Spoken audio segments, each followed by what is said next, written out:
So today I'm going to talk about your blood pool in V-Rising. A lot of people don't realize how this actually works specifically, and you're probably not getting the most out of it. Even more, you're probably screwing yourself over by giving yourself a much worse blood pool than you actually need. Now, before I continue, I'm going to ask you to hit that subscribe button if you're interested in seeing more content from me specifically. If you hit that subscribe button, then YouTube will push you my content when, it feels that you will enjoy it. Now, if you don't want to subscribe, that's fine. If you're just into V-Rising content, hit that like button instead, and then YouTube will push you V-Rising content in general, including mine, but in general, it'll know that you like V-Rising. So that's the distinction. So I'll leave it up to you. If you just want to watch and then chip, then cool, that's up to you. Anyway, blood pool. Let's have a look at this blood pool. So what is the blood pool to begin with? So your blood pool is down here in the center. You hover over it, it gives you some stats. So for this particular blood pool that I have right now, we're looking at 8.9 out of 10 liters, and the blood type is creature. Blood quality is 12%, and then we've got some Roman numerals, and we have the number 1 highlighted in yellow. Okay, so basically, what this blood pool is, it's kind of like a health bar of sorts. It's a resource that you can utilize. Now, the first thing that you'll probably come across, this is the most obvious use of this, is that you can utilize blood mend. So by clicking on this, you can utilize your blood pool to heal yourself. Now, I probably should go and get myself some damage just to show you this in action and the implications of this. So I'm just going to stand here in the sun for a second and burst into flames. Ow, ow, ow, ow, ow. Okay, now we're good. So let's just jump back into the shade where we're all happy. Okay, so using the blood mend, you can see here that my health is going up and my blood pool is going down. So it's going down at 0.2 per tick there. So I'm losing blood there.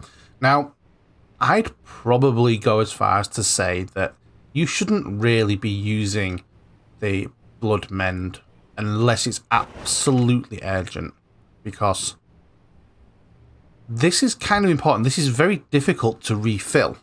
Now, you're probably saying, oh, Blackout, you're talking trash. It's not difficult to refill. I do it all the time. Okay, so let's go and do some feeding on various creatures. So we need to find a creature. Not you, Mr. Golem. You don't have blood. Silly goose. Right. So we have a guy here. So I've currently got the blood quality of 12 creature. Right, so I can just feed on this dude, and watch this. When I feed on this warrior, my blood pool fills up, and it changes to blood type warrior, which is great. Now look at this guy, right? Let's just do this. This is the perfect example. This poacher, maybe he's not strong enough to take one of my hits. Let's find somebody else. There we go, a woodcutter. Hi, Mr. Woodcutter. Boop. Right, so if I feed on this guy, so in theory, that would refill my entire blood pool. But the problem that we've got now is that the whole blood pool has changed to a blood quality of 4%. So essentially, what will happen is that it will replace your current blood pool with whatever you have. So you could have, say, a very low blood pool, which is, say, 100% quality, and that is definitely achievable. It's definitely achievable to get 100% quality. You might be thinking, I need to top it up because it's getting low. Because when it drops down to 0, this health starts draining. And that's not a good position to be in. So you might think, okay, I'll just top it up. But you need to top it up with 100% to maintain that 100%. So if we... Boop. Boop. So we can feed on this guy. So watch this. This blood quality will drop down to 1%. And as you see, the percentages make a difference to the stats that you get. So in this particular case, I'm getting a 10 to 20% chance critical strike on weapon attacks, but I could have 8 to 15% movement speed, 12 to 25% reduced cooldown on travel skill, 100% chance to critical strike on the next physical attack after using a travel skill. Just as a note, that's a really, really, really good one. 50% chance on critical strike to expose victim's armor, increasing damage taken from all sources by 15% for 4 seconds, and boost all above effects by 30%. That is if you have the full 100% quality. And, you know, what you would be doing there is you would be replacing all of those benefits with just the 1% stuff, which is absolute garbage. So you've got to be really, really careful about the decisions that you make, because I do see people that will, you know, haphazardly replace their blood without thinking about it. They'll just feed unnecessarily. And it's down to a misunderstanding about how the game works, or lack of understanding, not misunderstanding. It's a lack of understanding about how the game works. Now, there's one theory that I have, and this is based on having 2 people. Now, sadly, I do not have any friends. No friends want to play with me, and I have no friends in real life. But this is the theory. So you have a vampire power, which I don't even have equipped, because let's just pop that where it belongs. So there's this expose vein option. Let me just come somewhere a little bit quieter. A little bit quieter. Here we go. So we have this expose vein thing. And what essentially this does is lower your guard and allow other vampires to drink your blood. Splits your blood pool in half as you share blood and blood type with another vampire. So here's the theory, and I've not tested this thoroughly to see if there's any drawbacks, but in the one instance where I tried this does seem to work. So imagine that you find yourself with a 100% blood creature. Win, right? And your pal that you're with has a 1% blood pool.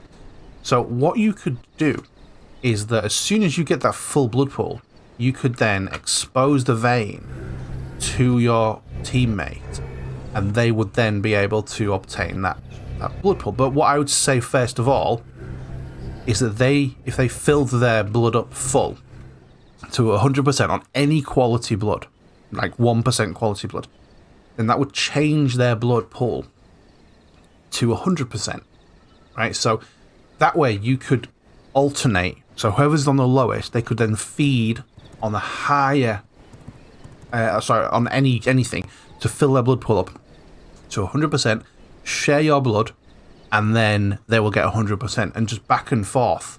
Just keep back and forth all the time to keep your blood at around the halfway mark, but of that higher quality. So yeah, that's pretty much the long and short of blood. All you need to really do, I mean, let me show you something else actually. So blood hunger is an ability that you can get by killing Tristan, I can't remember, the vampire hunter that you'll probably come across at some point. He kind of patrols around this area here, like around this road. You can actually get this ability from him. So if you want to go see that guy, how tough he is, and what you need to do to kill him, then I'm going to put a link to that video somewhere on the screen, in the description, in the end, I don't know, somewhere. You'll see it. Anyway, right, so you get this ability, and this is the blood hunger ability. Now what this does is pretty cool. I mean, this should be a passive. This should be a perma passive if you ask me. But you can see here, I can see the blood of all these. So this guy's a thief, these guys are rogues, and you can just see what the blood type and quality is for everything. So this one's a V blood. So you don't inherit the V blood. That's just like an ability that you get. I can show you what am I trying to say? There's a video with the V blood stuff in there, so go check that one out. So this beast one here, this creature, 26%. So ideally, like on 1%, I should be going for this guy. You know, so I can hit him. Oh, see, the problem with being so strong is I destroy everything. But you get the point. You get the point. And yeah, let's just boop out of here. Yeah, so that ability is kind of cool for a little bit of like recon, but for the most part, it's not the best application of it. But you know, it's there. It is there, and it may help you identify your target a little bit easier if you so wish. So yeah, that is everything you need to know about Blood in V Rising. So if you've enjoyed this and found it useful, then maybe hit that thumbs up just so that I know that this is the kind of content that you're looking for, and I might be able to make more of this content in the future if I get enough people that seem to want it. So yeah, I will leave you to your stuff, and perhaps if you subscribe, see you in the next one.